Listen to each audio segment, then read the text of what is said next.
We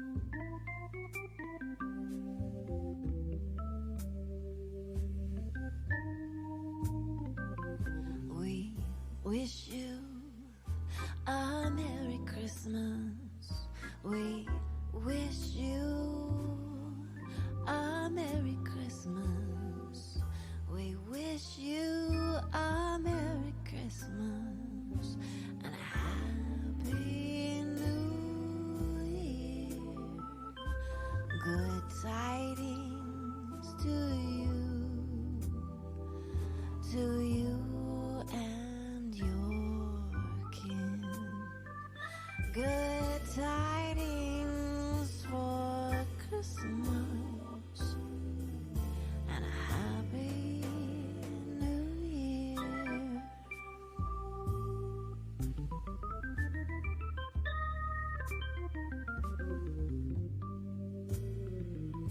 So bring us some figgy pudding.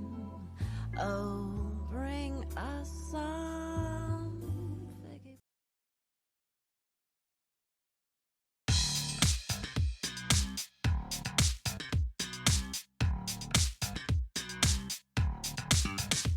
Are you stupid or something? You probably are, and buddy, that's alright. You're in the right place to learn some stuff, so stick around and you just might. My name is Not Me, and I'll be asking some Q's, and at the end you'll be riddled with A's. You might score real high, but even if not, you'll sure be glad you played. If you're looking for prizes, just move along, there's no money for you to earn. You win by trying and doing your best, your prize is the stuff you learn. If you want to be an artist, you have to know all you can about the world of art. So engage with this quiz, and at the end you'll say, I am smart.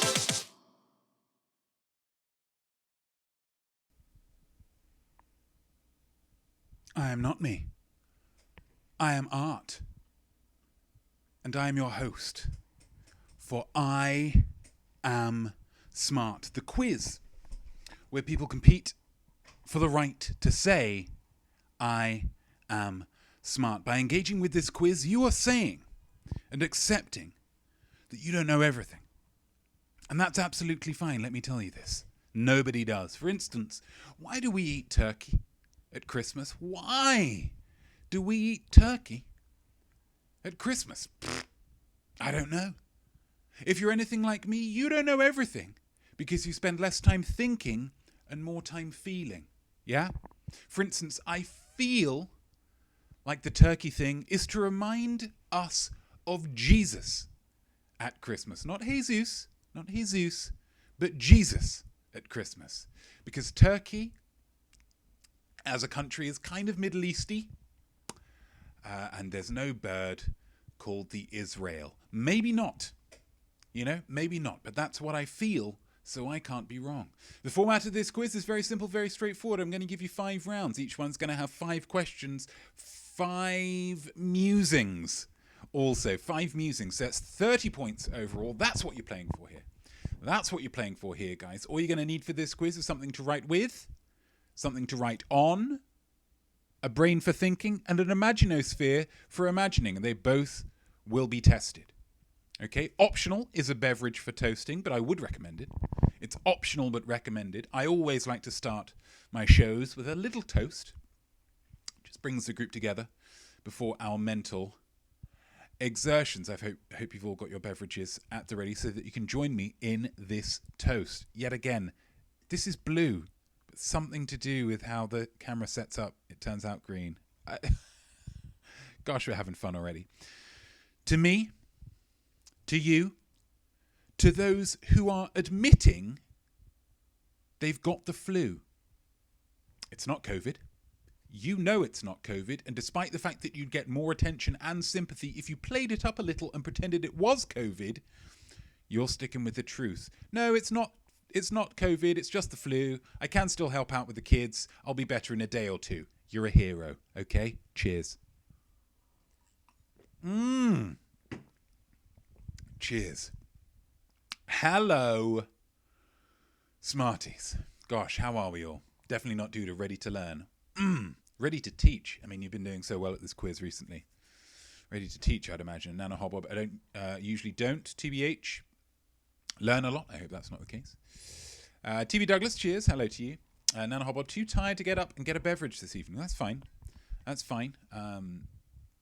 If you work around the saliva in your mouth for long enough, or imagine some kind of very delicious food, your salivary glands will kick in, and you've got a mini, and not particularly tasty, but a beverage of some kind. That's a free little tip. I hope you all enjoyed learning about Sinterklaas. There, the Dutch Father Christmas, the Dutch Santa Claus, as you Americans would say, and his little buddy, Black Peter. The Dutch, often seen as the most relaxed and permissive society on earth, pretty racist around Christmas. How about that? Shows that deep down inside, I mean, we're kind of all a bit racist, aren't we? So let's just not worry about it. Yeah? My thanks as ever to Wikipedia for providing the information. Gosh, are we ready for this? I'll go with the Imagino cheers. That's fine. It was just, you're under no obligation to go with my suggestion. Let's quiz. Yay or nay, baby? Yay or nay? In order to be a great artiste, you got to discern lies from truth, okay? I'm going to give you 5 statements. That's what I'm going to do. I'm going to give you 5 statements. But do you believe them? They might not all be true. They might all be true. Maybe I've just decided this week to just all true, just to throw you off. Maybe not. If you do believe the statement that I give you, I want you to write yay. If you don't, I want you to write nay. As ever, the round subject is chosen by the high scorer of last week's quiz. Last week it was Nana Hobbob, and the high score, and chose, of course, Christmas Carol. Oh, that shouldn't be over there. Never mind. That can just be over my face. That's fine. Chose Christmas Carol, the wonderful novella. Well, it was carols overall, but it was never specified at the time, but which I've chosen to interpret as a Christmas Carol, the wonderful novella by Charles Dickens, first published in London by Chapman and Hall in 1843 and illustrated by John Leech. A Christmas Carol recounts the story of Ebenezer Scrooge, an elderly miser who is visited by the ghost of his former business partner, Jacob Marley, and the spirits of Christmas past, present, and yet to come. Then after their visits, spoiler alert, Scrooge is transformed into a kinder, gentler man. Let's do this. Now, what I'm going to give... These are getting pretty warm. These are Christmas string lights. Pretty exciting. I'm sure you'll agree. Just going to pop them to the side there because they were getting quite warm about the neck. And with this black, not me inspired monochrome Santa hat, it's flipping warm enough as it is, so I don't need any more. What I've chosen to do this time with the yay or nay round for the Christmas Carol, obviously there have been a phenomenal amount of adaptations of A Christmas Carol. You're probably thinking of one right now. Lots of people, therefore, have taken on the role of Ebenezer Scrooge. Lots of actors have, some actors haven't. I'm going to give you 5 performers, okay? 5 performers. And all you need to do is, if you think that they have played Ebenezer Scrooge or a version of Ebenezer Scrooge in A Christmas Carol type adaptation, write yay. If they haven't, write nay. Very, very simple. I'm just going to give you 5 names, not statements, names, but each one represents the idea that this person has played a version of Ebenezer Scrooge. Are we all understanding? Yeah, I thought you were. That's good. Let's start with the first one. Kicking off with a killer, it's Nicolas Cage. Has Nicolas Cage ever played Ebenezer Scrooge? Has he ever used that dynamite energy to take on one of Dickens' most enduring characters? You tell me.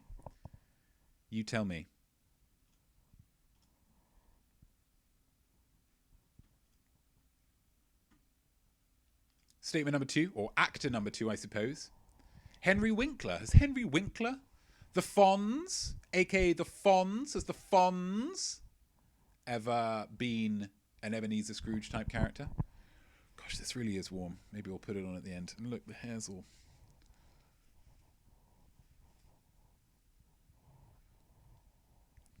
That will do.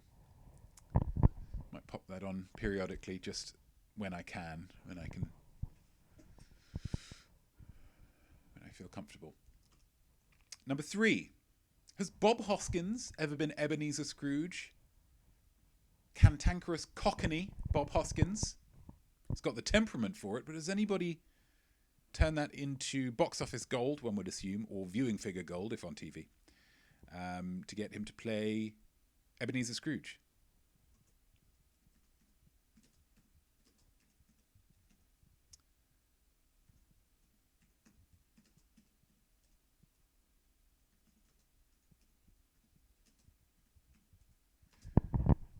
Actor number 3, performer number 3, I suppose.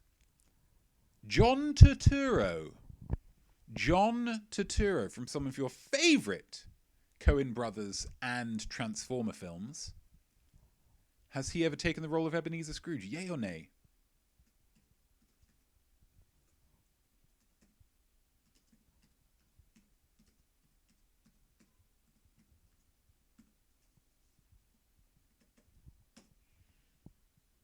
And then the final one.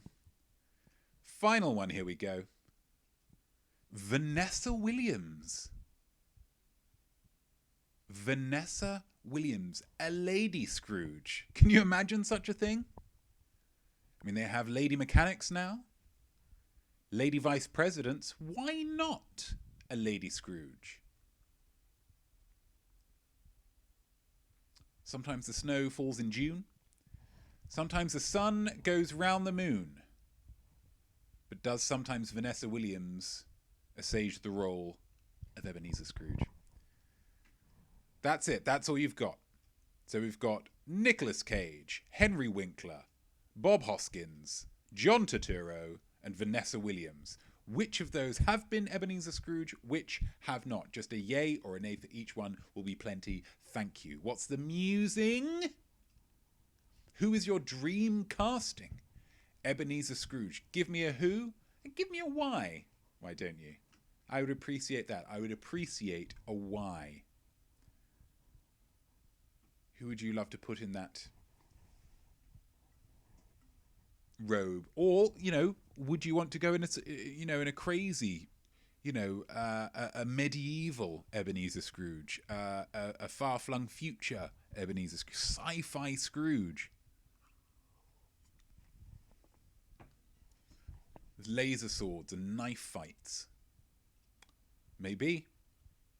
You tell me.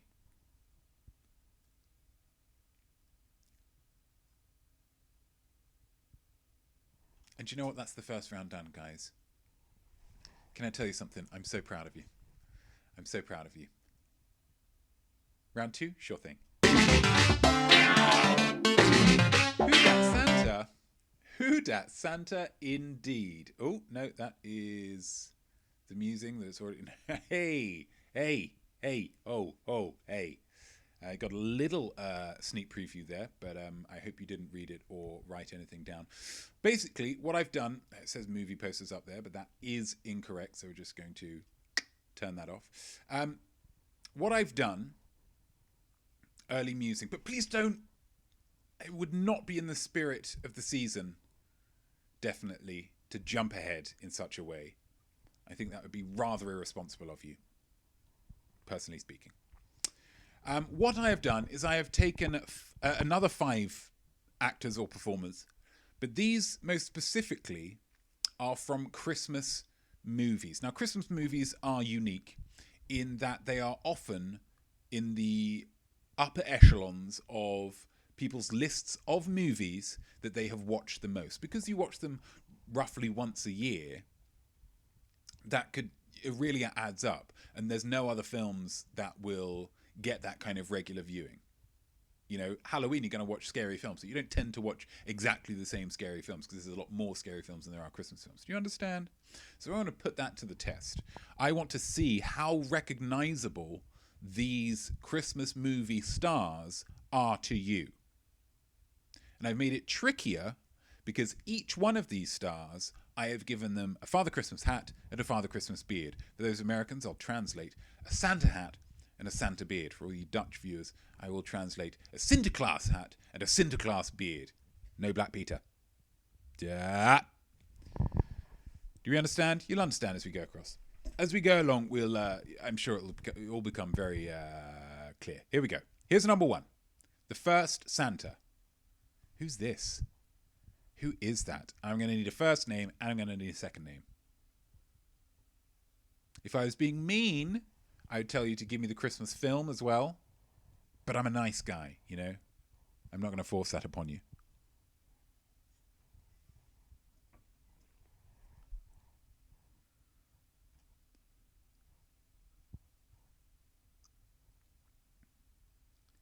We've all got that one. I'm kicking off easy, guys. Don't get too comfortable. Don't get too comfortable. It's a good looking beard. I was pretty pleased with it. Pretty pleased with it. Finding a PNG file of a beard and a hat in this way.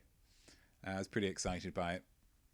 And it's the same one. It's going to be the same one all the way across. No points for the film. No swagger points, certainly. Swagger points. You can have a bit more pep in your step. Certainly, TB, but you will get no closer to 30 points by getting the film as well. Soz. Who's our second Santa? Who dat Santa? Who dat Santa? Who dat Santa?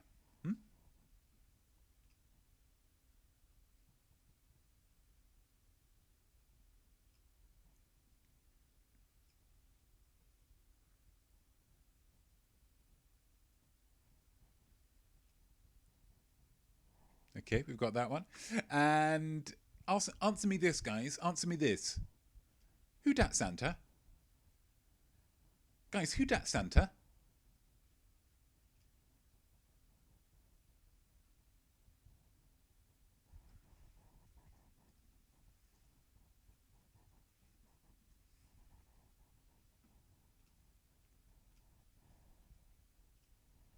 We've all got that one. Guys, I've got a question for you. Who dat Santa? Who dat Santa? Yeah, we might be getting a bit trickier now. Yeah, we might be getting a bit trickier now. If you're waiting for an apology, you're going to be waiting a long time. Who dat Santa? Who dat Santa?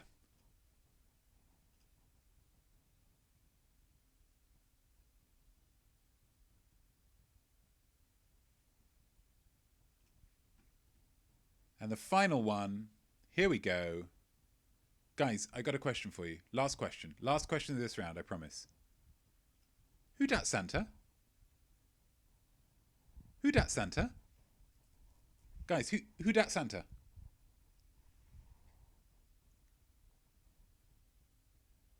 I'm not sure who dat Santa is. So could you tell me who dat Santa?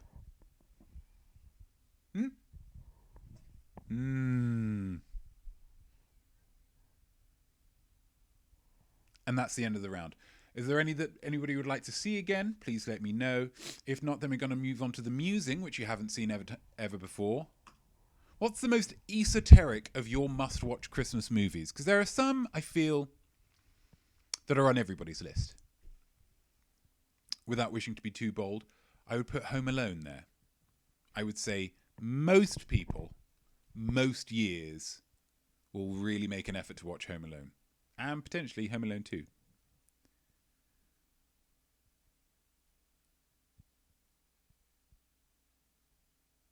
But there are a lot of Christmas films out there. And what I would love to know, again, to just allow me to get to know you guys a little bit more. What I would love to know is what's the Christmas movie that you could say in a group, oh my gosh, I love this Christmas movie. And the fewest other people in that group would say, yes, I agree with you. Ideally, if other people could say, I don't like that film, or I've never even heard of that film, that's wonderful. You must watch Christmas movies. Let me know. I'm just trying to get to know you guys, you know? If we're all going to be friends, and I think we all are, you know, we should know a little bit about each other. Another round? Yeah, sure, okay. Close. As an artiste, guys, you need to keep your eyes open, yeah? Open. See, this is closed, and then that's open. There is inspiration flying at you at all times. Let me ask you this. How are you going to feel? How are you going to feel if a spellbinding idea just passed you by and you didn't even realize? Because you were too busy daydreaming about whether Chuck Berry had ever heard of the story of Rudolph before writing Run, Rudolph, Run. Did he? I don't know. Read the lyrics. It's unclear. But you're going to be really annoyed. That's how. So I'm about to show you some incredible art, one of my past videos. And when I do, I want you to look close, yeah? There's going to be questions about it afterwards. Obviously, with this being Christmas, we're going to be looking back to an old Christmas video, a Christmas video from last year that was partially resurrected on the Most Week show, this week just gone, the mammoth bumper behemoth of Christmas livetainment that was the Most Week show this past week. And if you haven't seen it, my goodness, do yourself a favor and just get your eyes on it. Do yourself a favor. Get your eyes on it, okay? Definitely, it was glorious. You're going to hear no disagreement from me.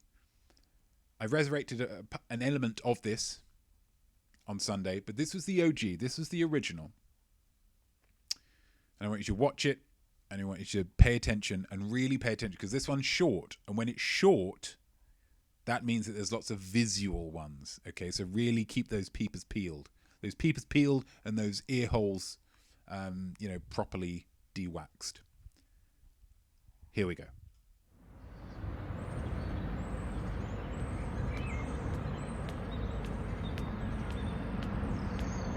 Hi, I'm Lawrence Face. I'm going to do some grocery shopping now.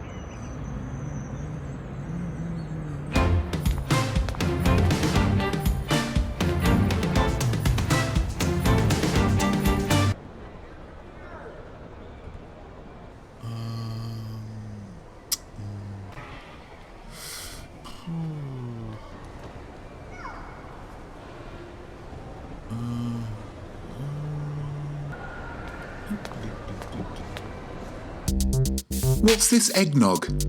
I've never tried it. Why do you think I should buy it? 'Cause it's eggnog season, eggnog season, eggnog season. That's the reason. Eggnog season, eggnog season. You don't need any other rhyme or reason. It's so unhealthy. Just sugar and fat. So why infect my body with that? 'Cause it's eggnog season, eggnog season, eggnog season. That's the reason. And if you waste this eggnog season, I'll grab your head and I'll start squeezing.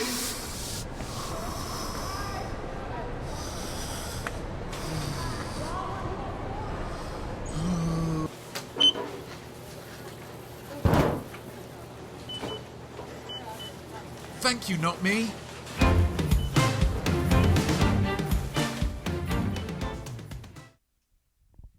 There we go. What a powerful statement that was. So it was the eggnog season song that was resurrected for this week's video. But let's get some questions about this. Let's get some questions about this and see how much you were paying attention. TB Douglas, eggnog season. TB Douglas also asked, will you share yours as well, not me? I assume you're referring to me sharing my most esoteric Christmas must-watch movie. And I absolutely will. Absolutely will. This is a two-way street, guys. That's what makes us best friends.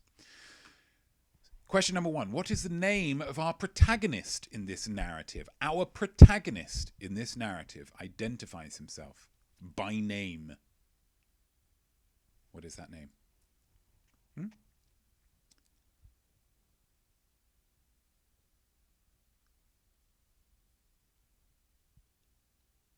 Question number 2. Santa Claus, Father Christmas, makes an appearance as a balloon, but which aisle number does he float in front of? Yeah, we're going deep. We're going hardcore deep on this one. It's tricky. It's tricky. TB says, wow. And I would, yeah, I'm not surprised. I'm not surprised by that wow. A lot of people, I hear the rumors. I read the chat boards. I'm on Reddit. I understand these things. I know that there's chitter and chatter saying that too often the look close round, too easy. How's this for too easy? Nana Hobob is going with I'll nay. Spoiler. That's not right. Question number 3. The word economy appears above what items? We're getting deep here, guys. We're really testing it out. We're sorting the wheat from the chaff. Wheat from the chaff.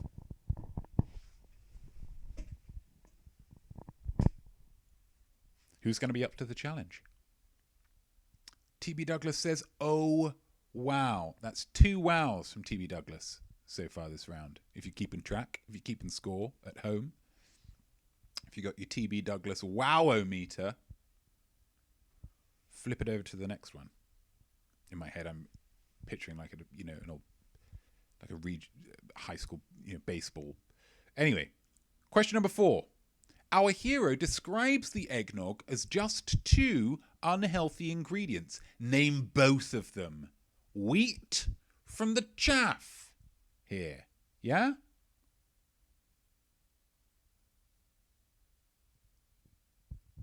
Wheat from the chaff.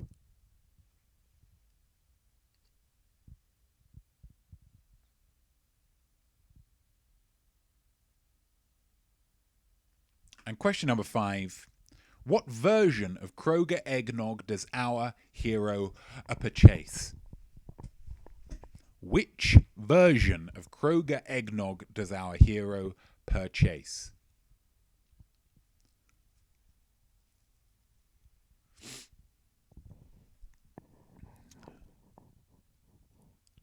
This ain't your grandma's look close round, okay?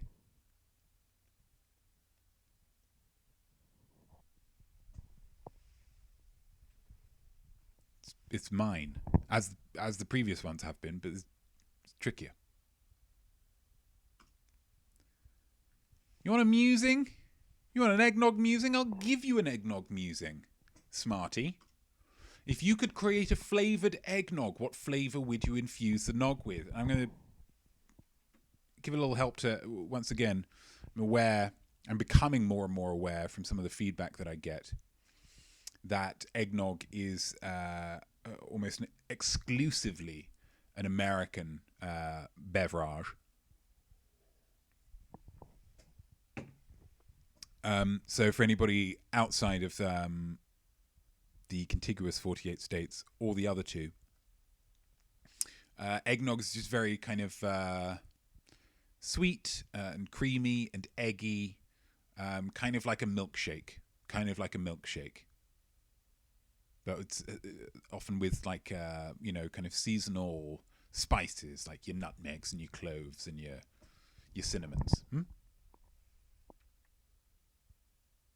But infuse that with something else. Infuse it. We'll find out about those later.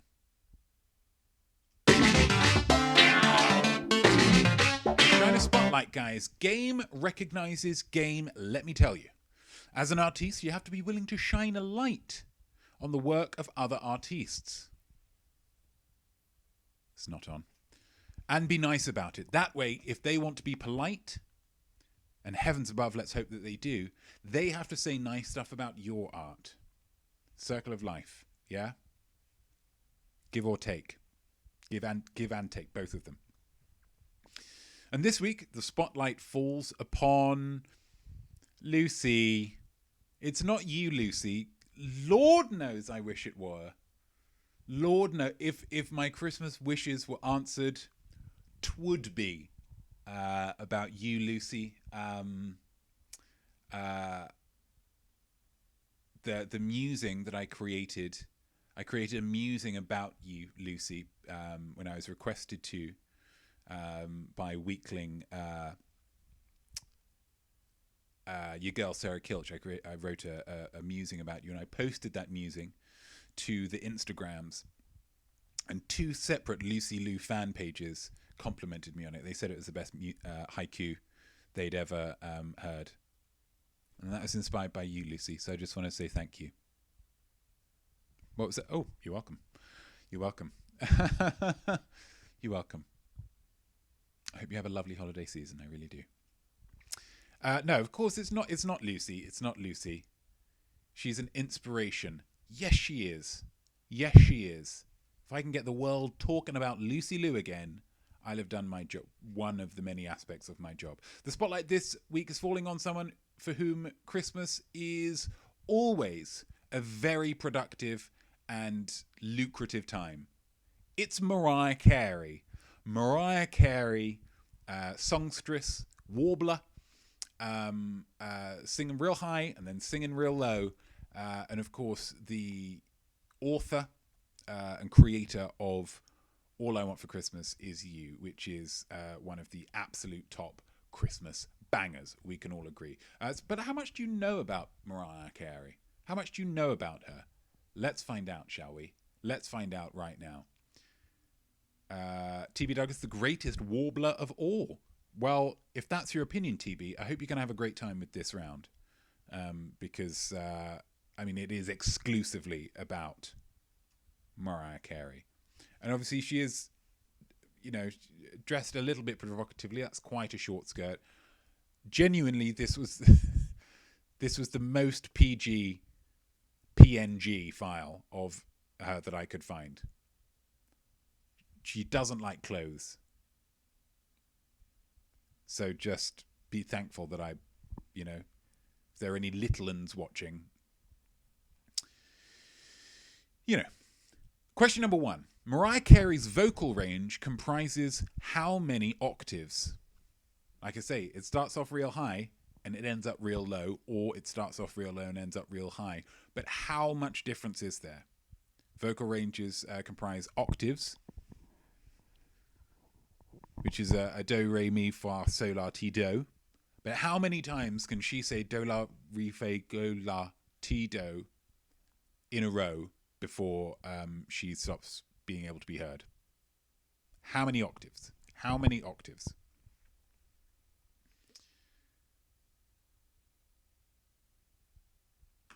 Question number 2, and I am going to have to get that exactly, okay? There's no wiggle room on this one. But good luck. Question number 2, Mariah Carey is the first artiste in history to have their first 5 singles reach number 1 on the Billboard Hot 100. Name any of them. Name any of Mariah Carey's first 5 singles.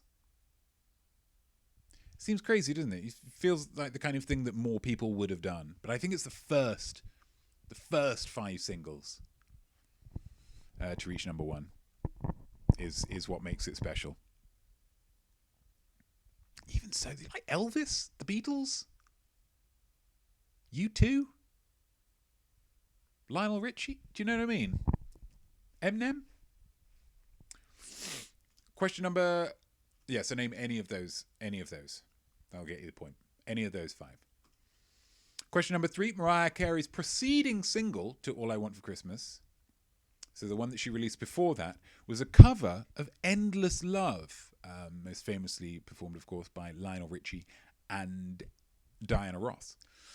But with whom did Mariah Carey duet? With whom did Mariah Carey duet on Endless Love? My love, there's only you in my heart, life. You know the song. You know it.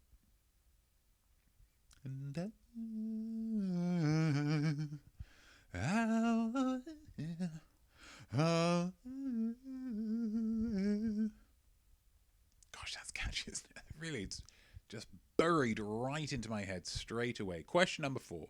In 2001, Mariah Carey starred in a movie that currently has a 6% approval rating on Rotten Tomatoes. What film was it? It was a starring role for Mariah, but it was not well received critically. It was not well received critically. But what film was it? What film was it? You tell me, guys. You tell me. Huh?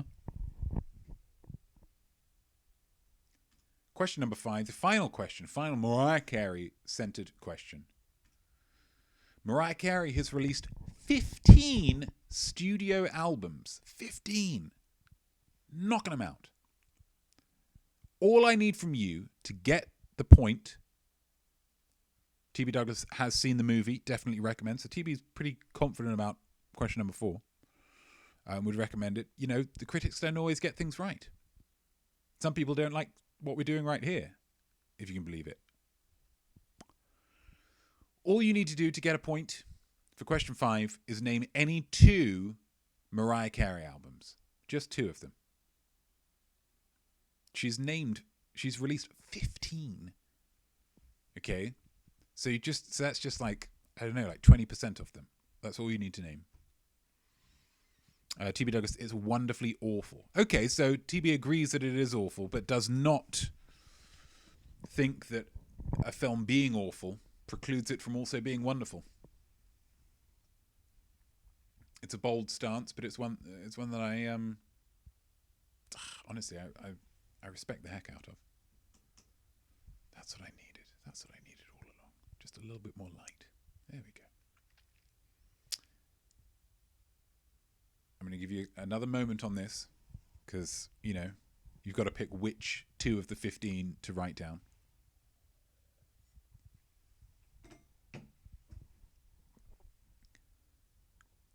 There we go. And the musing, the Mariah Carey musing, you get Mariah Carey in a $40 or £30 Secret Santa. What do you buy her? What do you buy her? And when I was writing this question, this musing, I was pretty confident that we did a Secret Santa one before. Yeah, it was Salma Hayek way back in week 2. Gosh, if you can even remember that far back.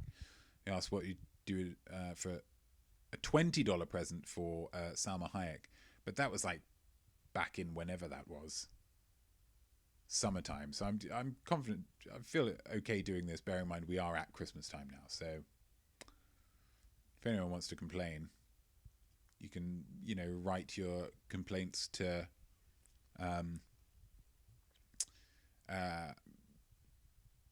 I don't much care at gmail.com. $40, £30 Secret Santa. What are you buying Mariah Carey? The woman who has everything, potentially. I mean, one of the most successful female recording artists of all time. And that's the Artiste Spotlight round done. Gosh, we're just gunning through this, aren't we? I'm having a great time. It's nice and chill. For those of you who were watching last Sunday's Most Week show, it was obviously a 2-hour extravaganza. Possibly too much. I think it's the kind of thing that you can only really do once a year. But if you're not going to do it at Christmas, then when would you do it? But I was reduced to something of a fugue state afterwards, pretty exhausted. So what I will say is, so I just wanted to keep this nice and chilled, and I think I'm really achieving that, and I honestly could not be prouder of myself. Here it is. I wouldn't have enjoyed the titular Christmas Carol, the eponymous Christmas Carol, anywhere near as much had Charles Dickens not been so knowledgeable about the intricacies of the Victorian eviction system. I just wouldn't. Artists need to know about the world around them, not just art. And so I present this round to you. About not art. Not art. Nart. Nart. Definitely Nart. TB Nart. Is there an appropriate emote that we could use at this time? Not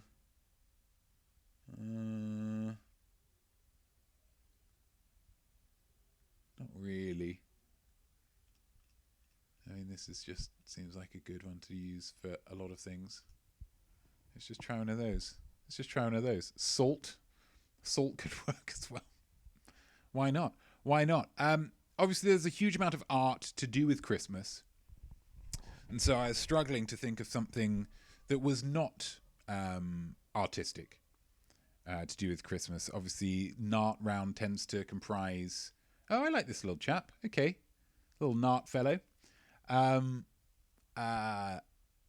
It tends to comprise science or geography. Oh, some nice dogs. Are they with sailor hats or chef's hats? I mean, either way, it's a dog in a hat. So, I'll give a thumbs up to that. This time we went for historical stuff, yeah? The origins, the historical origins of Christmas.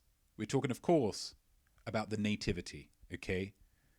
JC, oh gosh, I hope that wasn't to coincide with the nativity thing, because that's definitely not Duda. Redeemed 16-second chill dance party. You know I'm up for that. Right away. Absolutely. I mean, you're spending 1,500 bones or clams or whatever you Americans might call it. Oh no, it's not that one, is it? It's the other one. So we're absolutely going to have a 16-second chill dance party, because I just think it seems very fitting for this episode. So we're going to turn this on. That's on blue at the moment. But you just wait. Oh my goodness. Let's turn this light off to get the full effect of the colours, because that's my midriff. Oh yeah. That's going to mess up the green screen, but it's honestly fine. This is up to the highest volume. That's up to the highest volume. Are we doing this? Let's do this. And I obviously, you've got to dance with me. Okay? And whilst we're dancing, I want us to think about the historical accuracy of the nativity. That's what I would like. Are we ready? 16 seconds, guys. Let's rock.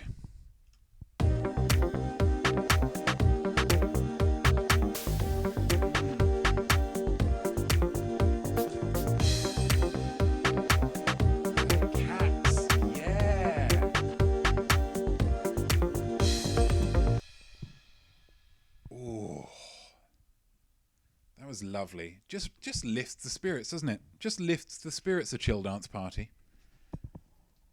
There's that midriff again. So good, says definitely. I agree. And so chill for such a chill episode. Wonderful. Thank you, guys. Yeah, doesn't that just loosens you up?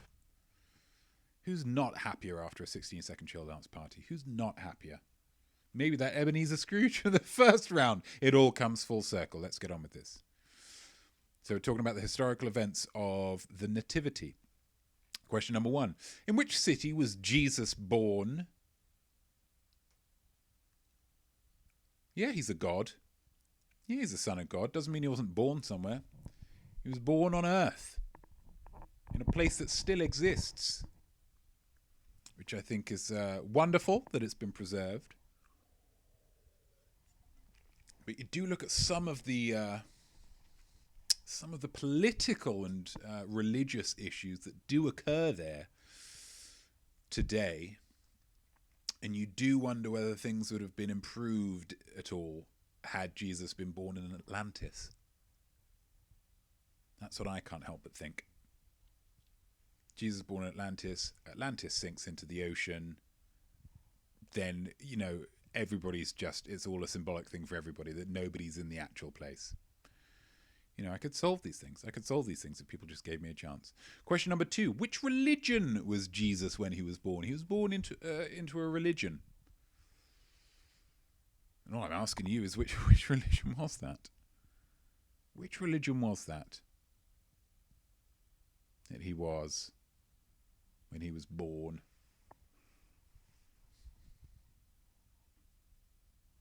Question number 3 is, of course, some wise men attended the birth of Jesus and brought him 3 gifts. I need all of these gifts, guys. 1 of the 3 gifts, not going to get you the point. 2 of the 3 gifts, not going to get you the point. I need all 3 here. All 3 gifts to get you that point for question number 3, round number 5, Nart nativity, Jesus born. Question number 4. According to the Gospel of Matthew, who instructs Jesus' foster dad, Joseph, to marry his mum, Mary? So Joseph, to give you a bit of historical background, Mary comes to Joseph and says, Joseph, got some news. I am pregnant. Now, Joseph, know what to think of this. Because he and Mary have not done anything that could lead to children. Let's say that. But Joseph, he's a good guy. He doesn't want to, kick her out. So he just kind of hides her away. And he's like, what am I going to do here? And somebody comes to him. Somebody comes to Joseph and says, it's all good. Marry her. And then he does. But who's that person? And again, I can't impress upon you enough the historical accuracy of this. It wouldn't be part of the NART round if it wasn't cast iron history here, guys.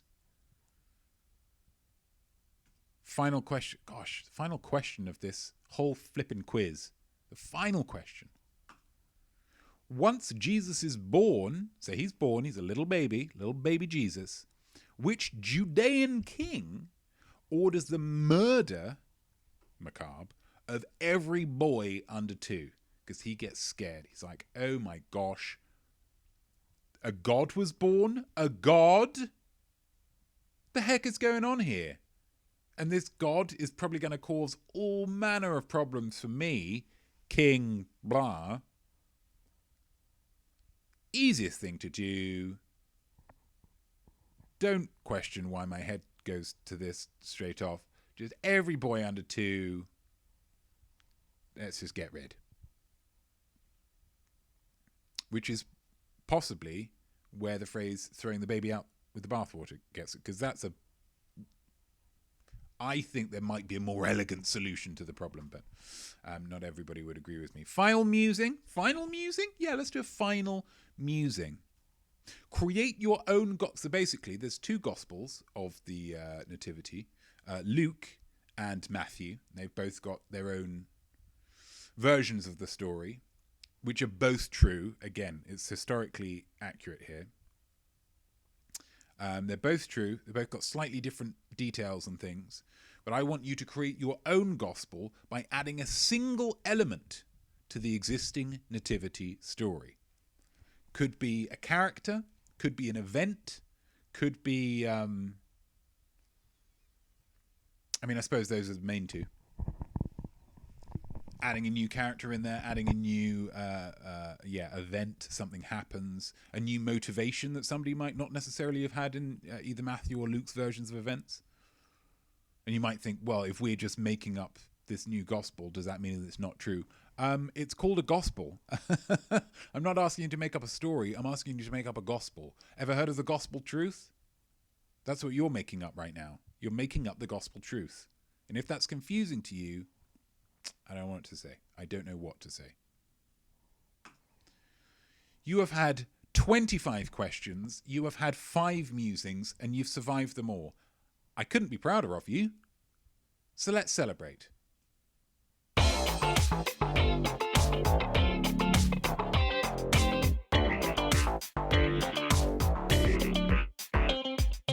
I asked you some questions, but now the question part is done. Now let's hear some answers and find out who has won, which is everybody. Well done, guys. Well done. And we're gonna have a little bit of chill vibes here, just so we can kind of relax a little bit. We're looking to keep this chill. Is that coming through? Yeah, a little bit. I worry that if it's any more than that, it's my constant worry with background music that it's going to get too loud. That might be a little bit too quiet, but maybe the song's just beginning. I don't know. Maybe it's going to kick off at some point. Hopefully not, because it's on a chill station. But anyway, so Before we get to the answers, as ever, I'm going to give you a fact of the week, okay? Fact of the episode, episode 24. Here's your free fact. The Christmas wreath originated as a symbol of Christ. Did you know that? The holly represents the crown of thorns that Jesus wore at his crucifixion. The red berries symbolize the blood that oozed from his head when the thorns pierced his skin. So when you see a wreath hanging on somebody's door this season, maybe a nice icebreaker might be to mention to them that it reminds you of a man trying to help others who was brutalized and murdered by being nailed to a piece of wood. Just a nice icebreaker this holiday season. Let's keep Christ in Christmas, guys. Let's keep Christ in Christmas. And also, let's get some answers, shall we? Let's get some answers. We started off, as ever we do, with yay or nay. The musing for yay or nay, the musing for, yeah, see, it's getting a little loud now. A little loud. Let's take it back to that. The musing was, who is your dream casting Ebenezer Scrooge? You know where to put it. If you've... Sounds like a Taylor Swift song. If you have been watching this for some time, you know what to do with your musing answers. You get them in the chat. It's very simple, very straightforward. While we go through with the questions. Nicolas Cage. Has Nicolas Cage ever been Ebenezer Scrooge? Yay or nay? That is a nay. But he provided the voice of Marley in Christmas Carol: the movie, which I believe came out in 2001. So that's a nay for Nicolas Cage. Number 2, Henry Winkler. Has he ever been Ebenezer Scrooge? Yay. He played Benedict Slade in 1979's TV movie An American Christmas Carol.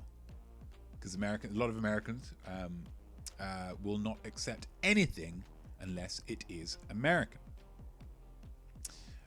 Number 3, Bob Hoskins. Bob Hoskins is my impression of Bob Hoskins. Has he ever been Ebenezer Scrooge? Nay.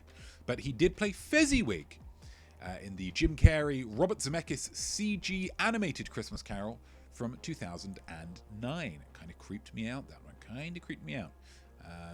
Which maybe is the point. Number 4, John Turturro. Is that a yay or is that a nay? That is a nay. I just made this one up entirely. Each yay or nay round, one of the answers will not have any kind of connection to it. It's just something that I've made up, and I made up John Turturro playing Ebenezer Scrooge. What an imagination I have, as if you didn't know already. And then Vanessa Williams. Has Vanessa Williams ever been Ebenezer Scrooge?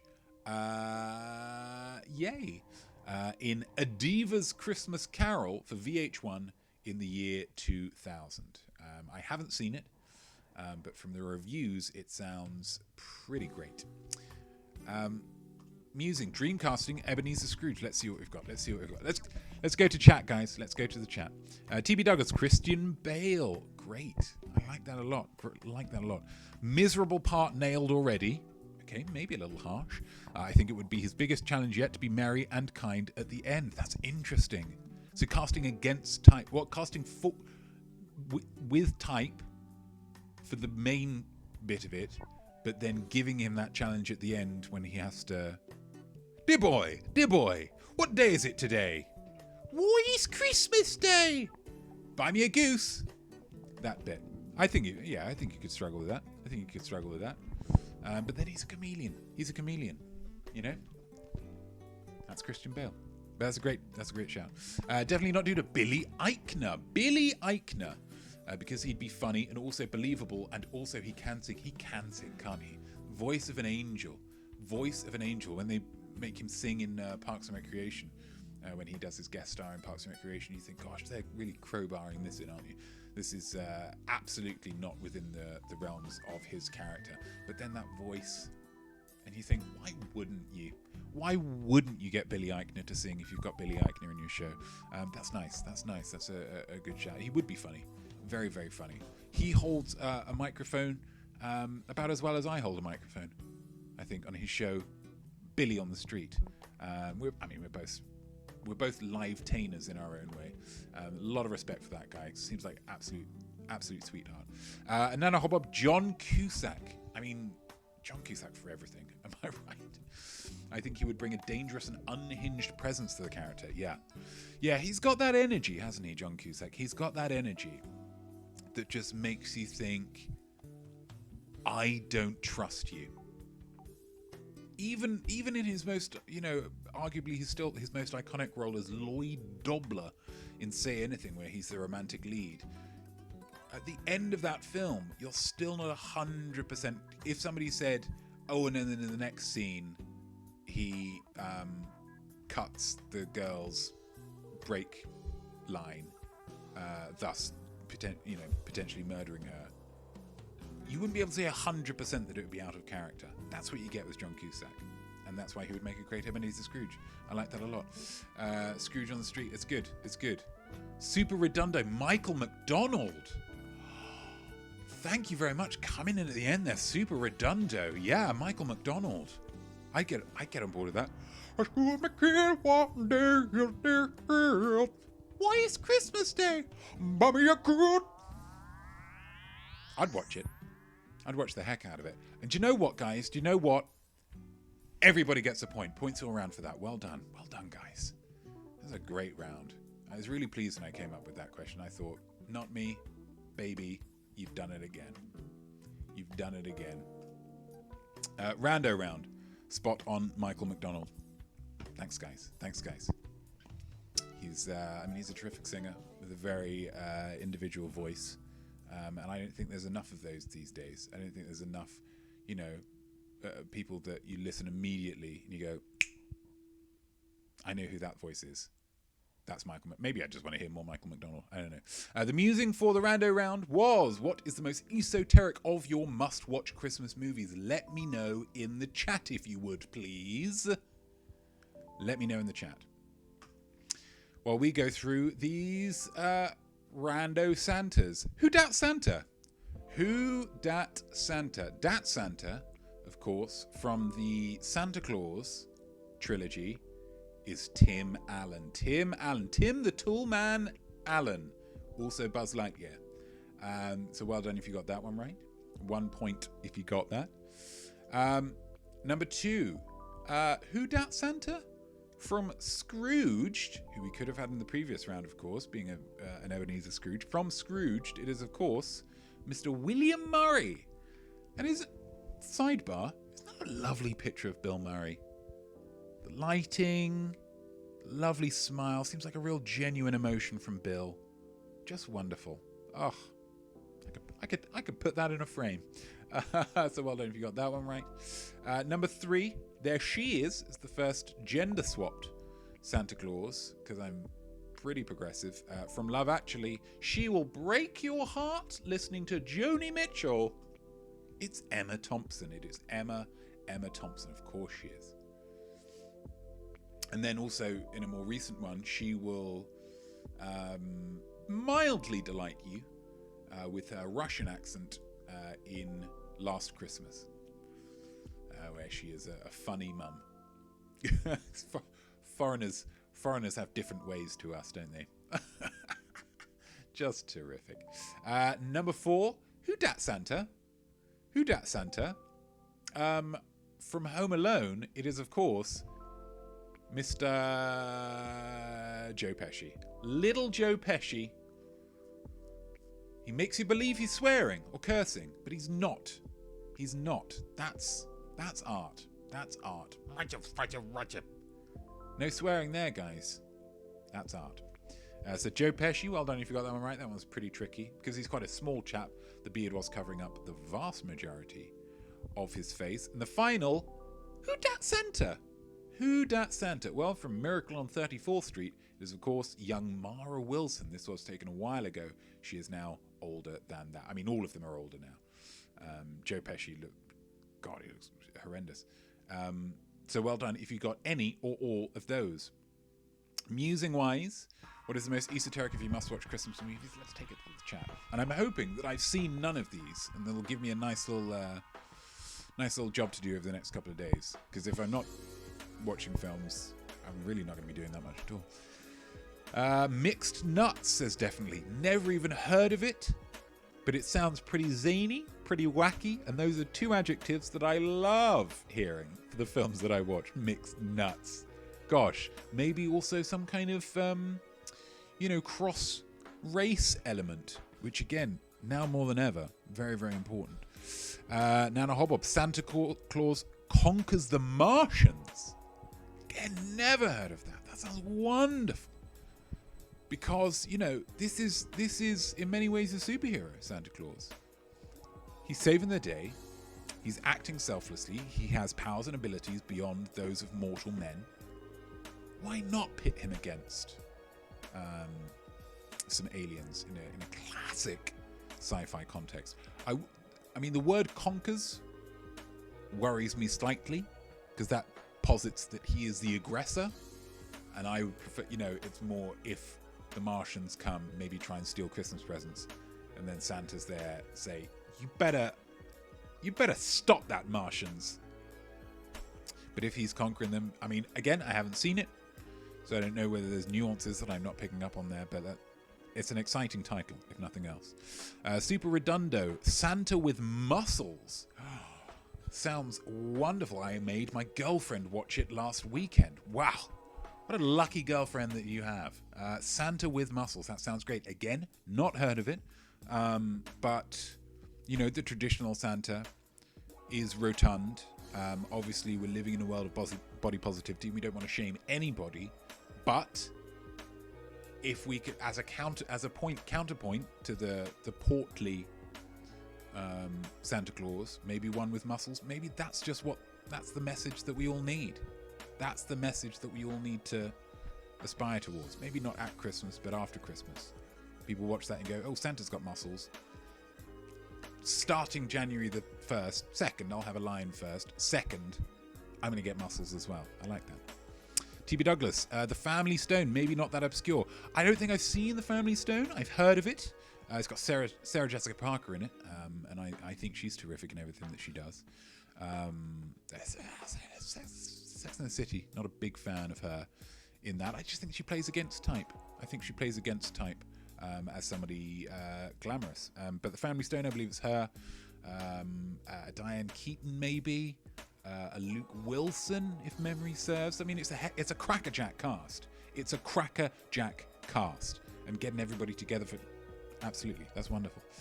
Definitely not due to introduce me to Mixed Nuts, and it is a delight, a star-studded cast. Super Redondo, Santa with Muscle stars Hulk Hogan, brother. Hulk Hogan, the professional wrestler. That sounds wonderful. I mean, he is a chap with muscles to spare and moustache to spare as well. If you want to go down that angle, Santa with moustache. Although most people would say, well, traditionally he does have a moustache, so you're not really giving me any more information. So,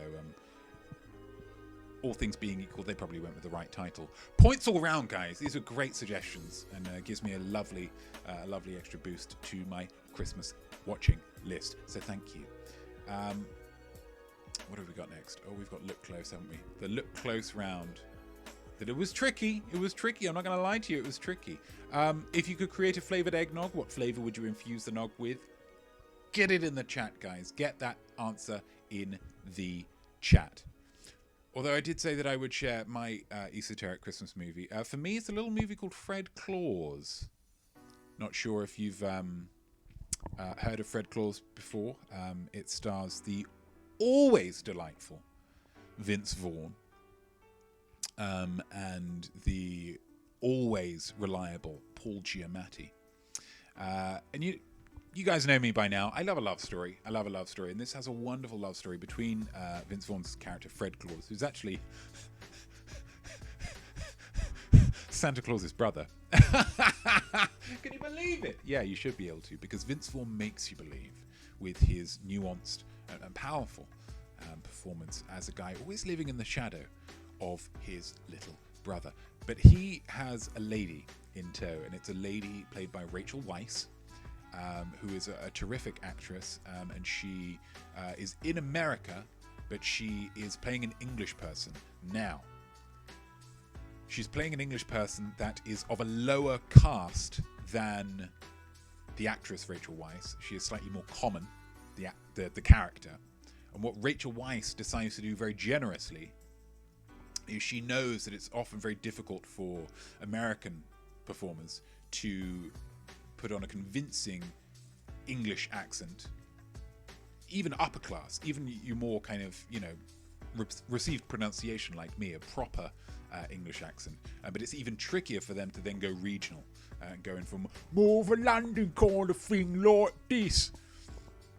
So what Rachel does very generously is she does a terrible Cockney accent as well, as if to say to all of her American colleagues, it's okay, guys, it's okay. And that gesture to me, that speaks volumes to the kind of person that Rachel Weisz is. So that's my answer. Give it a watch. Also, Paul Giamatti has artificially fat hands. Very bold and daring choice. Question number 1. What is the name of our protagonist in this narrative? The protagonist was called, of course, is our first appearance. Historical first appearance of Lawrence Face, who has shown up many, many times since, as I'm sure you'll all know. Question number 2.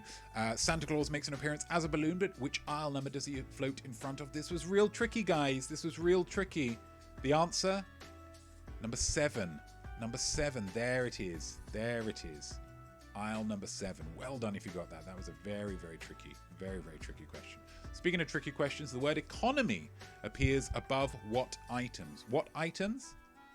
Wine. There it is on the side. How difficult was that? But you know what? When it comes to difficult questions, the thing you have to remind yourself is you've all got the same level of difficult questions. Okay, so if it's difficult for you, it's going to be difficult for everybody else. So just keep that in mind before you start accusing me of being unfair. Question number 4. Our hero describes the eggnog as just 2 unhealthy ingredients. I want you to name both of them. If you get one of these,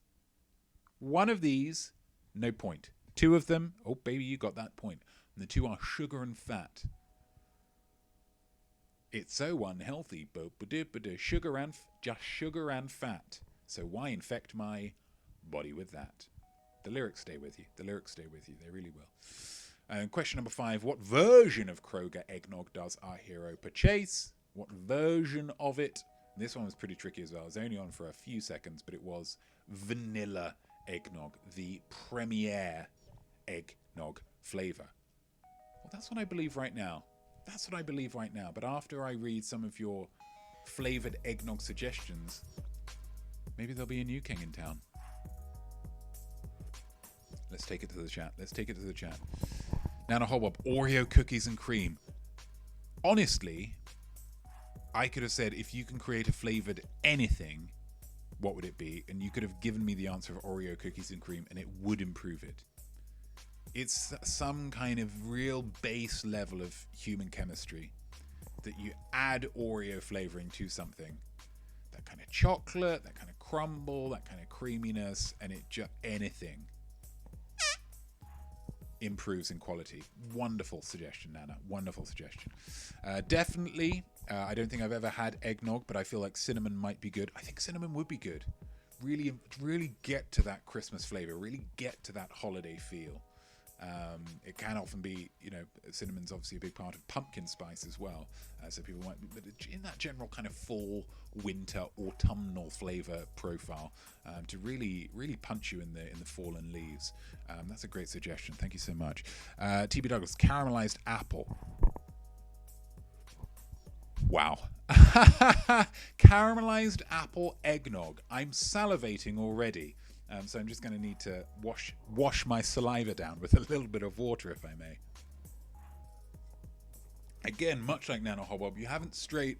This is not a dangerous flavor.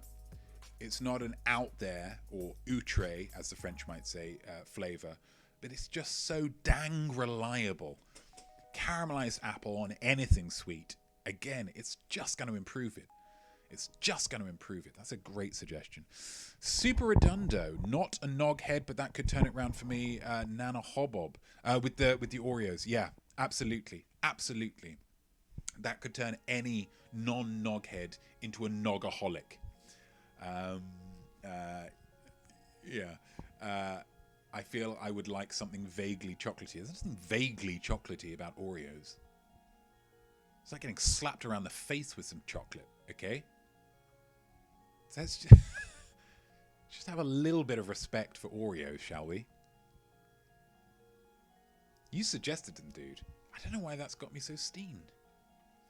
I really don't. But, you know, we move on. We're keeping it chilled. It's because I'm not listening to the music.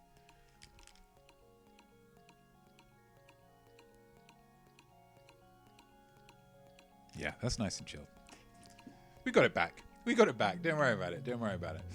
We are now going on to the Artiste Spotlight. It was, of course, about the wonderful Mariah Carey. Not about Lucy. It was about Mariah Carey. It was about Mariah Carey. And the musing was, of course, you get Mariah Carey in a $40/30 Secret Santa. What do you buy her? What do you buy for Mariah Carey that's around that price range? What do you do? Get it in the chat. That's what you do. That's what you do. You know what you do. Question number 1. Mariah Carey's vocal range comprises how many octaves? This is astonishing. It's 5. 5 octaves. Can you believe it? 5 octaves. Obviously, the flip side of that is it does mean when it gets to some of the really high ones, it becomes less of a voice and more of a dog whistle. But it all counts. It all counts, and it's all part of her art. So we respect it. Mariah Carey is the first artiste in history to have their first 5 singles reach number 1 on the Billboard Hot 100. Name any of them. Any of these are going to get you the point, guys. Any of these are going to get you the point. Vision of Love, Love Takes Time, Someday, I Don't Want to Cry, or Emotions. Any of those is going to get you that point. So well done. Well done. Question number 3. Mariah Carey's preceding single to All I Want for Christmas was a cover of Endless Love, but with whom did she duet? It was the inimitable Mr. Luther Vandross. Mr. Luther Vandross. And I tell you what, Luther Vandross, it is never too much. Never too much of Luther Vandross. Always can do with just a little, just a drip, just a soupçon. A little pipette's worth more of Luther Vandross never goes amiss. Question number 4. In 2001, Mariah Carey starred in a movie that currently has a 6% approval rating on Rotten Tomatoes. What film was it? It was, of course, Glitter. All that glitters is not gold, because the critics did give it a bit of a roasting. According to our very own TB, who has watched it, gives it a big thumbs up, recommends it. So take those critics' reviews with a pinch of salt. And then question 5, we had to put it up here because there's going to be a lot of albums down here. Mariah Carey has released 15 studio albums. Name any 2 of them. I'm just going to take a small sip of this.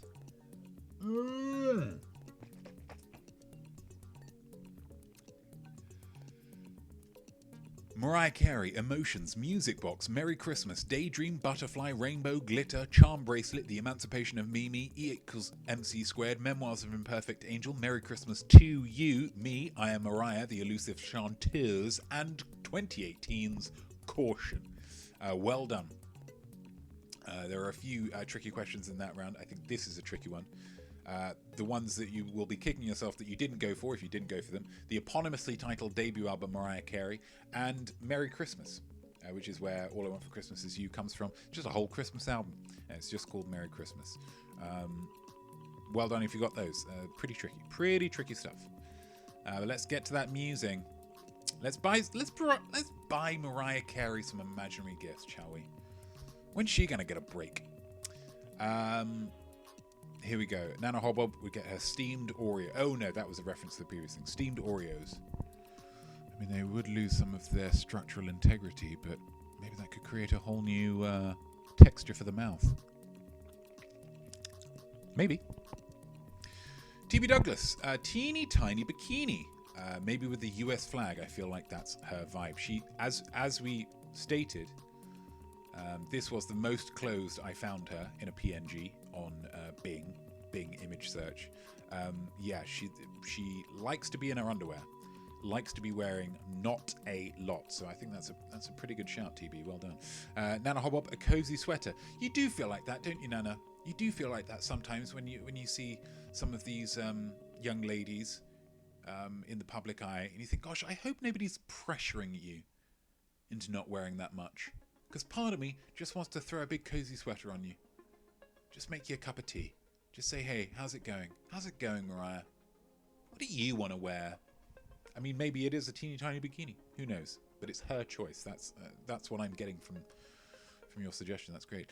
Definitely not due to a small, classy picture frame for a photo of her kids. She does seem to enjoy her kids, doesn't she? She does seem to enjoy her kids in a way that you wouldn't necessarily expect. You wouldn't necessarily expect it from her, but it's wonderful. Super Redundo pants. It's cold out. It is cold out, and it would not surprise me at all if Mariah Carey genuinely did not own a single pair of pants or trousers. So I think she could really do a lot with all of these suggestions. Well done, guys. Well done. Points all round. Points all round. Oh no, that's not that. That's that. Get that musing off. And then we're getting into the final round here. The final round. Gosh, has it gone so quickly? It really, really has. It really, really has, and that's fine. Now, Hobop, I just think a sweater is a pretty safe, slightly pricier Secret Santa gift. Okay, so you're not even necessarily tailoring it to Mariah Carey in that. Just if you get anybody in a Secret Santa that's a little bit more expensive than your $20, $20, $25 one, you're probably going to dip into a sweater. I mean, that's not bad advice, Nana. That's not bad advice. That's creative thinking, and I like that. This NART round was all about, of course, the nativity, as the Americans would describe it. I want you to create your own gospel by adding a single element to the existing nativity story. Just one element. Nana, I don't know her that well. Absolutely. Absolutely. You're playing it safe, and nobody can criticize you for that. Question number 1. Get those in the chat, of course. Get your gospel elements in the chat. Question number 1 was, of course, which city was Jesus born? And of course, it wasn't Atlantis, although I do maintain that would be a good idea. It was Bethlehem. Bethlehem, which is, as I say, a proper place, a real place. Of course it's a real place. He's a real dude. Come on, guys. Question number 2. What religion was Jesus when he was born? Well, his father was a Jew, which makes him Jewish. Oh, his mother, Mary, was Jewish. Well, someone was Jewish, and Judaism passes down genetically. Question number 3. Some wise men, it's never specified how many, fun fact, attended the birth of Jesus and brought him 3 gifts. Name all 3 of the gifts. The 3 of the gifts would be gold, frankincense, and myrrh. Now, for those of you who don't know, frankincense is kind of something used in creating incense. It's just a lovely smelling thing, I suppose. Myrrh is pretty much the same. It's just a lovely smelling thing that you can burn, and it kind of creates a lovely aroma we can just have around the home, which means my gut instinct says that Jesus' favorite gift, probably the gold. Question number 4, according to the Gospel of Matthew, who instructs Jesus' foster dad Joseph to marry his mum Mary? It was an angel. And let me tell you, if an angel tells you to do something, you're probably going to believe it, because they come from God. Okay? Reminder, this is not art, this is a NART round, this is about history. Question number 5. Once Jesus is born, which Judean king orders the murder of every boy under 2? It's the part that often gets missed out from school plays, but it's I mean, it's the dramatic possibilities are rife. It was, of course, King Herod, a villain of the piece. A villain of the piece, most certainly. So well done if you got any of those. You know your history. If you got any of those, so well done you. The musing, of course. Create your own gospel by adding a single element to the existing nativity story. What have we got? Joseph's mother was also traveling with them. Joseph's mother, okay, the mother-in-law, Mary's mother-in-law, Jesus' nana, okay. Also traveling with them, and she was the real reason they couldn't get a room at the inn. She was very loud and obnoxious. I like that, playing on the kind of the obnoxious Jewish mother archetype. I think that would work very well, because she just finds something wrong with every room that they're offered. Oh,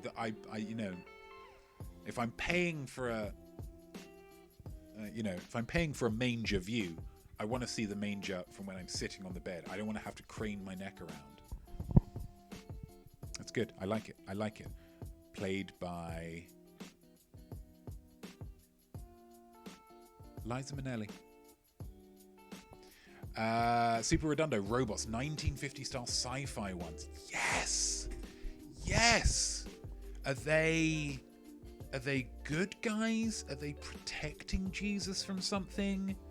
Or are they antagonists of the piece? Are they potentially coming in to try and, maybe they're Herod's, let's kill all the boys under 2. Maybe that's plan B. Plan A is his, fleet of killer robots.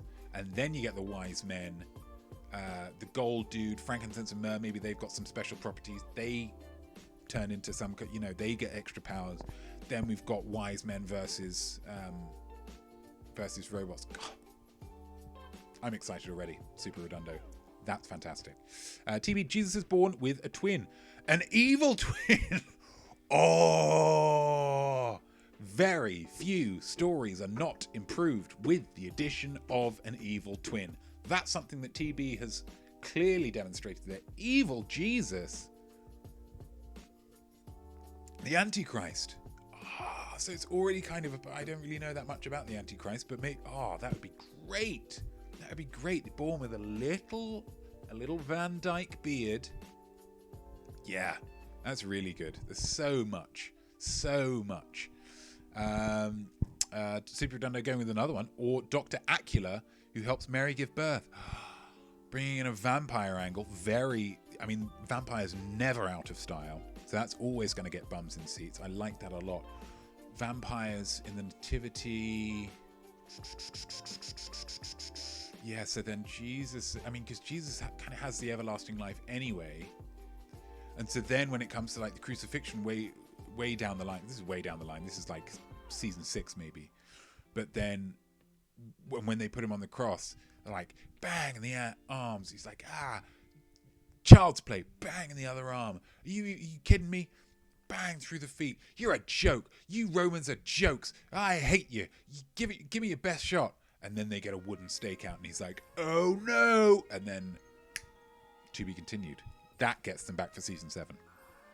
God, this is such fertile material.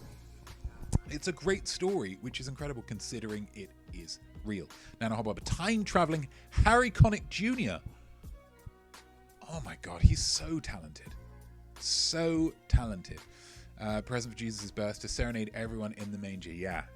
Although if you're gonna work out the time traveling Harry Connick Jr., he's like playing the piano whilst he's time traveling, and it's like everything that he's touching time travels as well. So that's how you get away with the clothes. You get away with the piano. Probably wouldn't get away with the stool because he would be touching his underwear. So the stool doesn't come through. So then you get a little bit of physical comedy with Harry Connick Jr. falling on his bum. That's great. And that's terrific casting. T.B. Douglas, was it a specific angel? Going back to the questions, no, actually. It was just an angel from the Lord. He's got several of them. Matthew didn't feel the need to specify which one because it's not their story.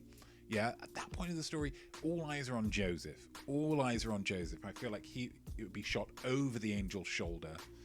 Joseph is like, oh my God, I gotta marry Mary. And the angel's like, yeah, because the baby is God's. It's God's? How does that work? And the angel's like, dude, you don't want to know. It's above my pay grade. It's above your pay grade. Just marry her, okay? Here's $500 or the equivalent just to get you started. God, generous. I thought it might have been King Wenceslas. No, he was the one with the pizzas. That's good King Wenceslas. So he ordered a deep pan, crisp and even. Super Redundo, I just hope Dr. Acula's medical skills are as sharp as his teeth. Yeah. I mean, you'd assume so. Vampires often been alive for quite a long time, so he would have had a lot of experience. But then he would have to keep up that reading. Because if you're a vampire midwife, if you're an expert in, say Victorian midwifery, by the time, or no, it'd be before that, gosh, maybe it's like back in like the Stone Age or the Iron Age or the Bronze Age, and he's learned about midwifery. By the time it gets to Jesus times, it's like it's all been replaced with new stuff. There's like leeches, all of this kind of stuff, more sharpened blades. And Mary's like bleeding out, and he's like, dude, I'm gonna save you. Don't worry about it. You're gonna live forever. You're gonna live forever. Rock opera. Okay, I mean, I've just had a terrific time talking about these. Fertile, rich ground. Points all right. If I could give you more than 1 point, guys, for these, I absolutely would. I can't. Those are the rules. I did make the rules, but I can't change them. Whilst you tot up your scores, because you have all the points now that you're ever going to have for this round, I want to remind you that in this quiz, aside from the A or nay subject choice, you are only competing against yourself. There is no point threshold to being smart. If you have got all the questions right that you realistically could have been expected to get, you are smart. And I say well done to you. I say well done to you. If you're watching this on YouTube, not live in the future, make sure you write down your score and your musing answers in the comments below, because I would love to hear how you did. Just give me just click the thumbs up button as well. Just click the thumbs up button. So whilst you tot up your scores, guys, it is we do have a most week show this Sunday. It is the 2020 retrospective. And we're going to be looking all at this year and how much fun it was. I'm going to try and keep it light. And it is a snap quest, which means that there is a prompt. Have a little look at this. Snap Quest is almost nigh a test for your creative eye. You simply must give it a try, and this week's prompt is... The point here is to get really creative with the prompt. The prompt, of course, being 2020. Now, 2020 was, of course, all the things that 2020 was. All I need you to do is to sum all of that up in a single image. Take a snap of it and send it to me. And then we'll go through them all. But just because we're going to be going through a few of them, for my mental health, for your mental health, where possible, I would request, keep it light. Yeah?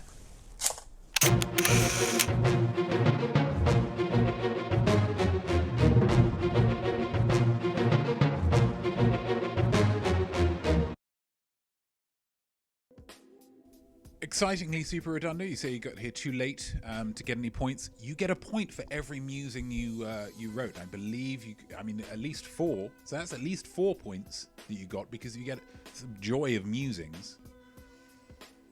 Absolutely. You get whatever you write for the musing is your truth. And that's what means you get a point. So let's go through this. Nana Hobob, 17. That's a great score. Well done, you. Definitely not due to 23. Outstanding. And TB Douglas, 24. Well done to you, TB, which means and then of course Super Redundo getting 5 points for the musings. That's tip top. To come into a quiz that late and still end up with 5 points, that's not easy, except in this quiz, which means that TB Douglas is the high point scorer for this week. Well done, you. That is absolutely fantastic. Very, very pleased for you. What I would say, just to put it out here on Front Street, there will not be a quiz next week. Potentially not a quiz the week after either. So this is going to be in a few weeks' time. So next week is the 29th. Maybe there'll be one after that. Maybe there'll be one on the 5th. But we'll play it by ear, because obviously the Christmas period is pretty busy, and I am incredibly tired. So, potentially for the 5th, or potentially for the 12th of January, TB Douglas, what will our... some lovely hearts there. Lovely hearts. What will our yay or nay round be about? And what will the quiz be called overall? Hey, Bob Ross. How you doing, buddy? How you doing? Get that music a bit louder, shall we? While TB decides. Nice and chill. What is it?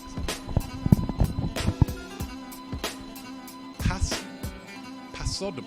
pasodobal? What is pasodobal? What is that? Explain it to me, TB, and we'll see whether it is too specific.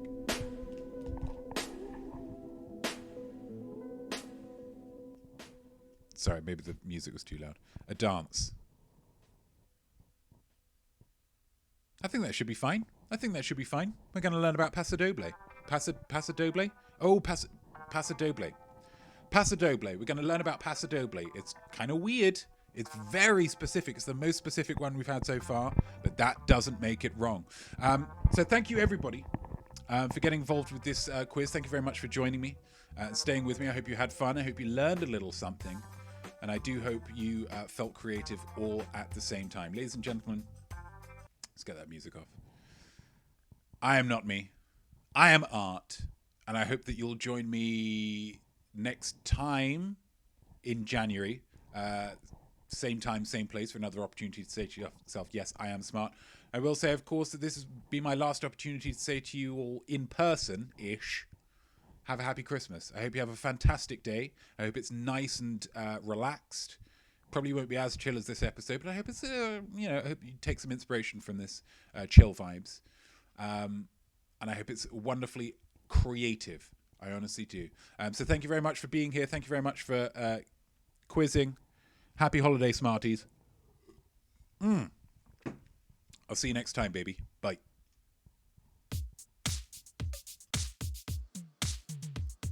So there we go, and well done you, whatever your score might be. I definitely think that you are smart, though Rob's not as smart as me. Your art will be better, trust me on this, should be nothing short of sublime. That's why you learn, and don't stop now, I'll see you right here next time. I am smart.